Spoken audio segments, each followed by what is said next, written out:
മറുപടി പറയാതെ എങ്ങനെ പറ്റാൻ? നിങ്ങൾ പോയി നോക്കും, ഒന്ന് പോയി അന്വേഷിച്ച് നോക്കും. ഏതിൻ്റെ? നിങ്ങൾക്ക് എന്താ ചെയ്യുന്നത്? കൊമ്പുണ്ടോ? ജയ്ഹിന്ദാ? ഏത് പാർട്ടീൻ്റെ? അതെ, കോൺഗ്രസ് പാർട്ടീൻ്റെ ചാനലായതുകൊണ്ട് കരുണാകരൻ കാണാൻ പറ്റില്ല. എന്നിട്ട് വേണ്ടേ നിങ്ങൾക്ക് കാണാൻ കൊമ്പുള്ള ജയ്ഹിന്ദിന്? ഞാൻ വരൂല്ലല്ലോ. അതുകൊണ്ടാണ് വേറെ ആളെ കൂട്ടിക്കോ. എന്നെ കൂടെ ഉണ്ടാ, വേറെ ആരെങ്കിലും കൂട്ടിക്കോ. നിങ്ങളെ വേറെ ആരെങ്കിലും കൂട്ടി കാണും. എന്നിട്ട് നമുക്ക് അടുത്ത പത്രസമ്മേളനം പറയുമ്പോൾ പറയാം. അവരുടെ ഏറ്റവും പ്രധാനപ്പെട്ട വക്താക്കൾ ഇതിൻ്റെ ഭാഗമായിട്ട് വരികയും ഉത്തരം കിട്ടാതെ ചോദ്യം അവരുടെ മുന്നിൽ ഉയർന്നു വരികയും ചെയ്തപ്പോൾ അവരാണ് ഈ നിലപാട് സ്വീകരിക്കുന്നത്. ഞങ്ങൾക്ക് അതിൽ യാതൊരു വ്യത്യാസമില്ല. നിലപാട് വളരെ കൃത്യമാണ്. ഞങ്ങൾക്കൊന്നും മറച്ചു വെക്കാനുമില്ല. അതാണ് ശബരിമലയുമായി ബന്ധപ്പെട്ട കാര്യം വ്യക്തമാക്കാനുള്ളത്. ഇപ്പോൾ മാധ്യമങ്ങൾക്കൊന്നും പണ്ടത്തെ പോലെ ഒരു ഉഷാറില്ല. എന്തായിരുന്നു നിങ്ങളുടെയെല്ലാം നിലപാട്? കേരളത്തിലുടനീളം പത്രസമ്മേളനം നടത്താനേ പറ്റാത്ത അവസ്ഥയായിരുന്നല്ലോ. എന്താ ചോദ്യം? ഇപ്പോൾ ചോദ്യവുമില്ല, ഉത്തരവുമില്ല. കാരണം ഞങ്ങൾ ഉത്തരം കൃത്യമായിട്ട് പറഞ്ഞുകൊണ്ടാണ്. നേരത്തെ പറഞ്ഞത് തന്നെയാണ്. ഞങ്ങൾക്ക് മാറ്റി പറയേണ്ട കാര്യമൊന്നുമില്ല. മാറ്റി പറയുന്നത് UDF-ഉം അതുപോലെ തന്നെ BJP-യാണ്. ശബരിമല കൊള്ളയിലെ ഏറ്റവും പ്രമുഖ സ്ഥാനത്ത് അവരെല്ലാം നിൽക്കുകയാണ്. അതാ സ്ഥിതി. അതെല്ലാം ജയിലുണ്ട്. അത് ഞാൻ നേരത്തെ പറഞ്ഞല്ലോ. അതിന് കൃത്യമായിട്ട് വരട്ടെ, അന്നേരം തീരുമാനിക്കും. എല്ലാം കോൺഗ്രസ് നിന്നും ആരല്ലാതെ എല്ലാം കോൺഗ്രസുമായി ബന്ധപ്പെട്ട. കോൺഗ്രസ് അല്ലേ KC വേണുഗോപാലനാണ് പോറ്റിയെ കയറ്റിയെ. വേറെ ആരെങ്കിലും അന്ന് വിചാരിച്ചിട്ടാണ് നിൽക്കുന്നത്. KC വേണുഗോപാലൻ പോറ്റിയെ കയറ്റിയത്.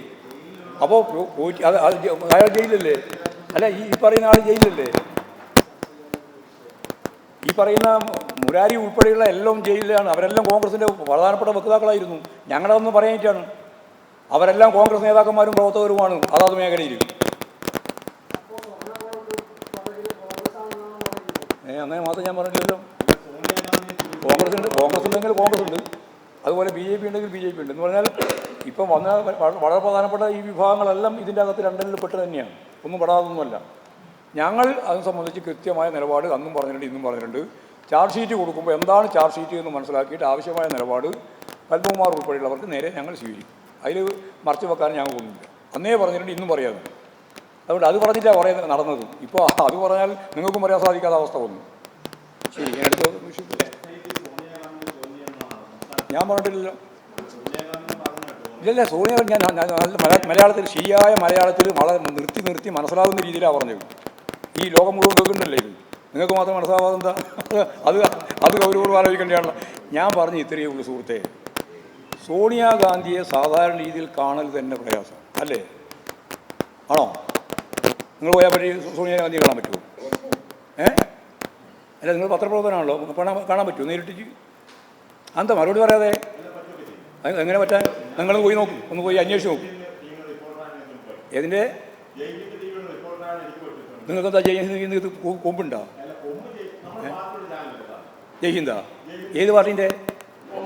അതെ, കോൺഗ്രസ് പാർട്ടീൻ്റെ ചാനലായതുകൊണ്ട് കരുണാകരൻ കാണാൻ പറ്റില്ല. എന്നിട്ട് വേണ്ടേ നിങ്ങൾക്ക് കാണാൻ കൊമ്പുള്ള ജയ്ഹിന്ദിന്? ഞാൻ വരൂല്ലല്ലോ. അതുകൊണ്ടാണ് വേറെ ആളെ കൂട്ടിക്കോ. എന്നെ കൂടെ ഉണ്ടാ, വേറെ ആരെങ്കിലും കൂട്ടിക്കോ. നിങ്ങളെ വേറെ ആരെങ്കിലും കൂട്ടി കാണും. എന്നിട്ട് നമുക്ക് അടുത്ത പത്രസമ്മേളനം പറയുമ്പോൾ പറയാം. കാണും. എന്നെ കൂടെ ഉണ്ടാ, വേറെ ആരെങ്കിലും കൂട്ടിക്കോ. നിങ്ങൾ കോൺഗ്രസിൻ്റെ നേതാവിനെ കൂട്ടിക്കോ. നേതാവിനെ കൂട്ടിക്കോ. കോൺഗ്രസിൻ്റെ നേതാവിനെ കൂട്ടിയിട്ട് നിങ്ങൾ കാണും. എന്നിട്ട് ഞാൻ കണ്ടു എന്ന് പറയാം. അതാ കരുണാകരൻ പറഞ്ഞാൽ ഞാൻ ഉദ്ധരിച്ചത്. കരുണാകരൻ പറഞ്ഞു എനിക്ക് കാണാൻ പറ്റിയില്ല.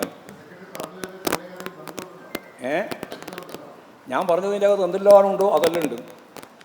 പറഞ്ഞാൽ മനസ്സിലായില്ലേ നിങ്ങൾക്ക്? ഞാൻ കൃത്യമായി മലയാളം. നിങ്ങൾക്ക് എന്താ, എന്തിനാണ് സോണിയാഗാന്ധി? ഞാൻ പറഞ്ഞ ഒറ്റ കാര്യമേ ഉള്ളൂ. ഒന്നും കൂടി ആവർത്തിക്കാം, മനസ്സിലാവാതെ നിങ്ങളെപ്പോലും രണ്ടാളാളുണ്ട്. അത് അവർക്ക് വേണ്ടി പറയാം, അല്ല ജനങ്ങൾക്ക് വേണ്ടി പറയാം. ഒന്നും കൂടി പറയാം. ഇതിങ്ങനെയാണ്. സോണിയാഗാന്ധിയെ സാധാരണ രീതിയിൽ കാണാൻ പറ്റില്ല. കോൺഗ്രസ് നേതാക്കന്മാർക്ക് പോലും കാണാൻ സാധിക്കില്ല. എന്നിട്ട് ഇവിടെ TV-ൻ്റെ പ്രതിനിധി കാണാൻ കരുണാകരന് പോലും സാധിക്കില്ല എന്നുള്ള കരുണാകരൻ തന്നെ കേരളത്തിൽ വന്ന് പറഞ്ഞതാണ്. അന്ന് മുതലേ അതെ, ഇന്നും അതെ. അങ്ങനെയുള്ള ഒരാളുടെ ആര് കാണാനാണ് തീരുമാനിച്ച് എത്തിച്ചത് എന്നുള്ളതാണ് പ്രധാനപ്പെട്ട ഒരു ചോദ്യം.